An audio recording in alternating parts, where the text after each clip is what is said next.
The Secret of the Conde Hermanos, Chapter 6.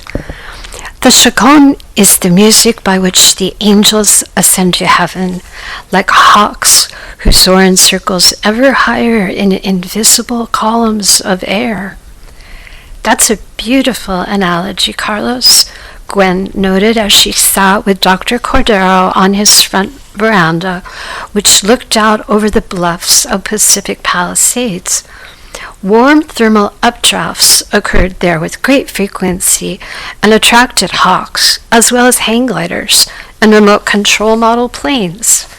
Oh, I can't take credit for it. No, that belongs to Blanquita. Gwen knew by this time that Blanquita was Dr. Cordero's deceased wife, or his little white lamb, as he referred to her. They had met in San Francisco, where Dr. Cordero's parents had settled after fleeing the Spanish Civil War. His father, an accomplished violinist, found a teaching position at the San Francisco Conservatory, and his mother, a concert pianist, taught piano privately. They regularly entertained other Spanish exiles when they had occasion to be in San Francisco, most notably Segovia, Sabicas, Carmen Armaya, and Pablo Casals. As a child, he had had the good fortune of drifting off to sleep under the dining room table with the voices of these artistic giants swirling and surging in his head. As he got older and returned for the summer from his studies at UC Davis, he became a regular patron at Chateau Madrid whenever Sabicas and Carmen Armaya were in town and performing there. It was at Chateau Madrid that he met Blanquita, a young and promising flamenco dancer from Barcelona. Blanquita was always a mystery to me, Dr. Cordero confided, so pale and docile, as her name suggests, and yet a stern and formidable dancer. Seco, muy seco, he repeated, and closed his eyes as if savoring the thought. Gwen knew that Blanquita and Dr. Cordero had married quickly upon his graduation, and they had moved to Los Angeles, where Dr. Cordero had started his veterinary practice. They had continued his parents' tradition of entertaining Spanish exiles and played host to Segovia when he was in town, giving a master class at USC, or Sabicas when he played in the summertime at the Hollywood Bowl. Somewhere very deep in her soul, Blanquita loved Bach's Chaconne, Dr. Cordero continued, and it was at her insistence that I learned to play it. Segovia would try to coach me through some of the more difficult passages, but in the end, even he said it all came down to one thing: practice. How many times a day do you practice that difficult part, Carlitos? He would ask me. Oh, at least 25, maestro, I would respond. Not enough, Joven. Do it at least 100 times a day if you hope to see any improvement. And as you well know, I am still chipping away at it till this day. Gwen also knew that Dr. Cordero and his wife had been happily married for 20 years. But one day, 15 years ago, Blanquita had suddenly died. Dr. Cordero had never mentioned how, and it was not in Gwen's nature to pry, but catching a sight of a hawk gliding gracefully in the bluffs that afternoon and smelling the air filled with the intoxicating licorice scent of anise in bloom, she had found herself saying without even thinking, "How, Carlos? How did she die?" At that point, Bartholomew, Dr. Cordero's tabby cat, jumped into his lap. As the doctor stroked the cat's upturned chin, he turned to Gwen and said, "Bartholomew always has the final say in matters concerning the little white lamb, and he seems to think it's all right if I tell you." Dr. Cordero then explained that Bartholomew had been Blanquita's cat, acquired 1 year before she died. He had simply wandered out of the Marquez Knolls one day and into their small neighborhood market where Blanquita had stopped to buy a quart of milk. How he had managed to avoid being eaten by coyotes in the early morning dawn was a mystery to all. Everyone's cats in the Knolls are strictly indoor creatures by necessity. Blanquita took him home and named him Bartholomew, after one of the few apostles who witnessed the ascension into heaven.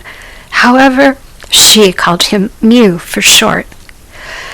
Well, dear Gwen, Dr. Cordero continued more seriously, you have to understand that Blanquita and I were in general agreement on all things under the sun, except one. I, having been born in this country, and having grown up hearing the stories of exiles from Spain who had escaped narrowly with their lives, had no desire to set foot on that country's soil. But the little white lamb was younger than I, and Franco's regime was all she had ever known. So once a year, she returned without me to see her family during the Lenten season. She would then return by Easter to celebrate with me. Like all good flamencos, she had a healthy sense of superstition that flowed liberally in her veins, and it was on her final trip to Spain, just before her departure, that she said something extraordinary to me. Extraordinary, of course, only in retrospect. She said, Cordero de Dios, I am always with you, even when I am away.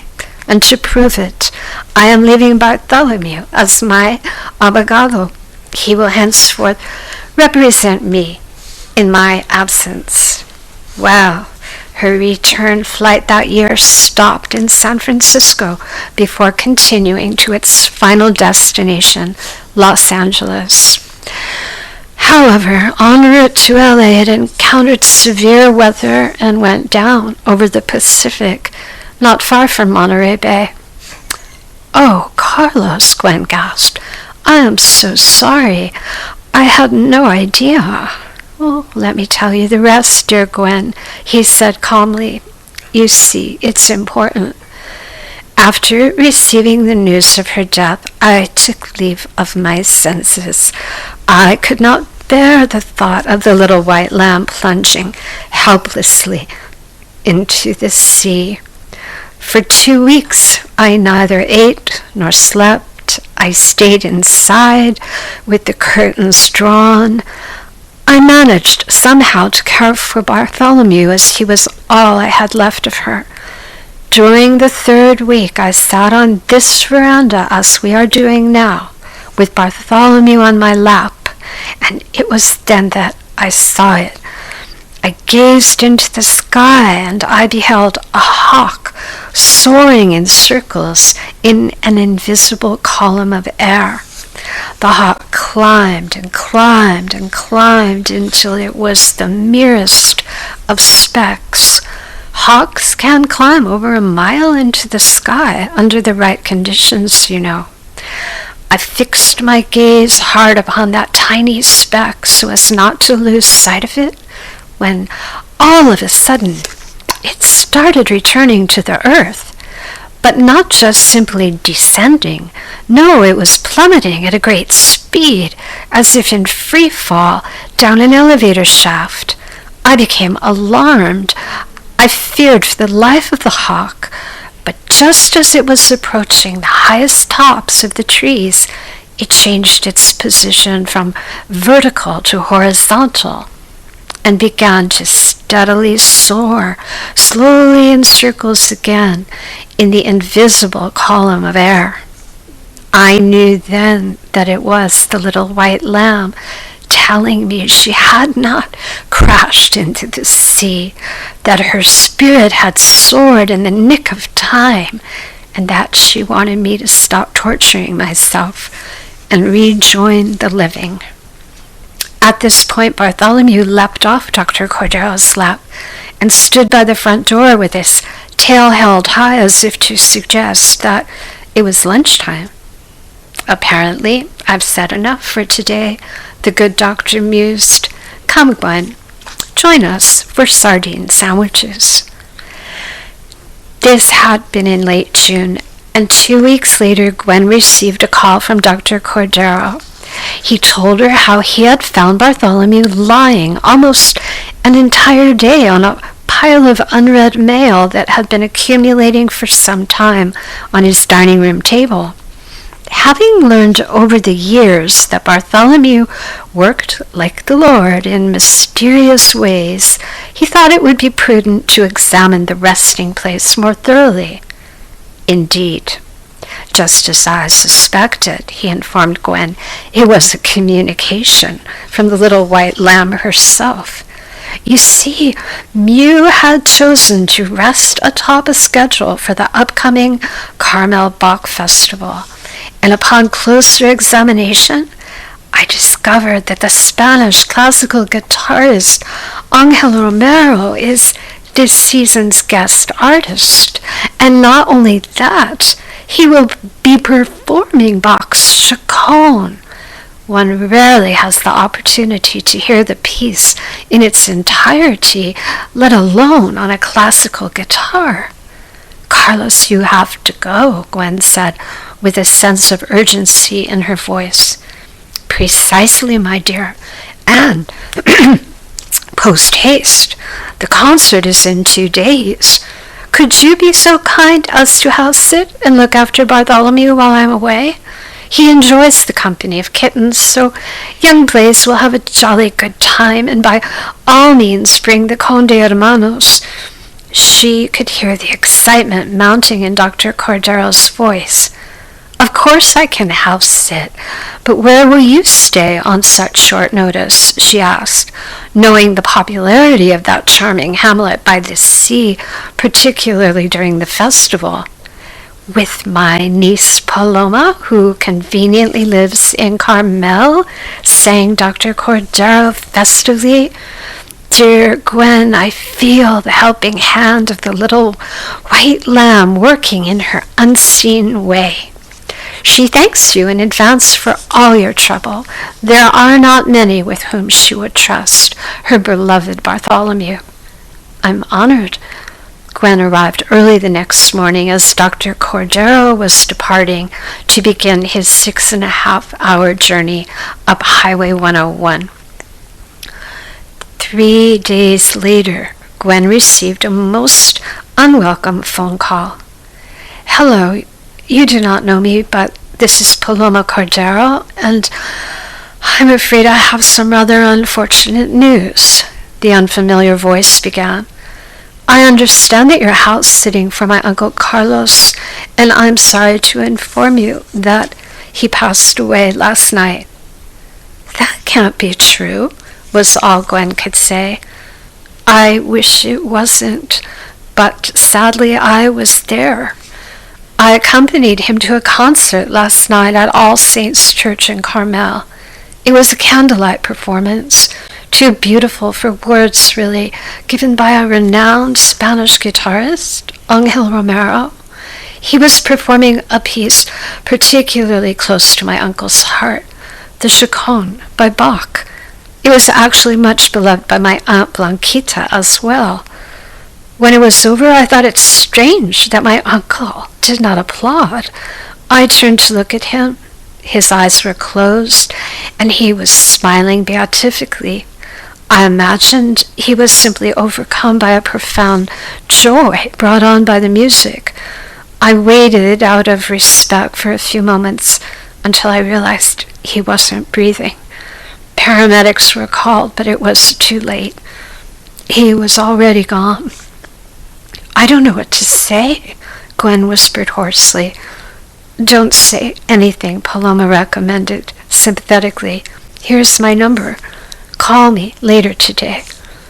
Gwen hung up and felt a wave of nausea pass over her entire being. Fresh air air was her only thought. She stumbled out the front door onto the veranda, taking in large gulps of air as if she were somehow drowning.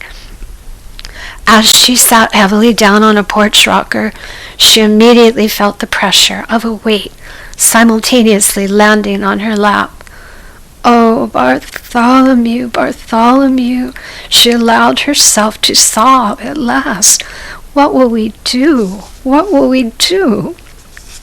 The tabby cat stared at her with his large, penetrating green eyes, just as she glanced over the bluffs and beheld two hawks riding the thermal updrafts, and the memory of Carlos quoting the beautiful analogy of the little white lamb came rushing back to her.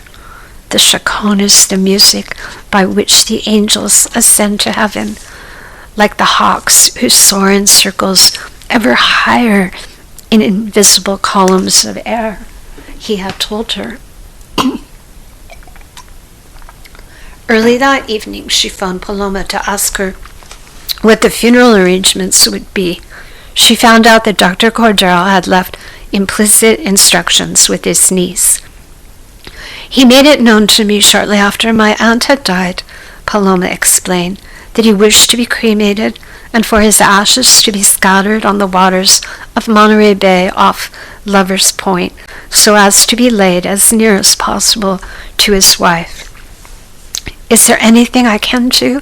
Gwen asked feebly, wishing for some small way to banish the small and useless feeling one inevitably feels in the face of the finality of death. "There is actually," Paloma's tone seemed to suggest the possibility of some small yet purposeful role she could play. "Uncle Carlos provided for Bartholomew in his will without designating an actual guardian. Would it be possible for you to assume the responsibility?" "It would be my great honor and privilege," Gwen found herself saying as an enormous weight seemed to lift from her heart. "You realize, I'm sure, that Bartholomew is much more than a cat. For 15 years, he was my uncle's bridge between this world and the next. In that time, much information was exchanged, and it accounted for my uncle's uncanny intuition. Bartholomew will continue, no doubt, in this capacity, but now for you." "Presumably," Gwen murmured softly as she watched the old tabby cat and white kitten gazing together out the window, patiently following the progress of the tenderly misshapen gibbous moon, making her wobbly yet deliberate ascension into the evening sky.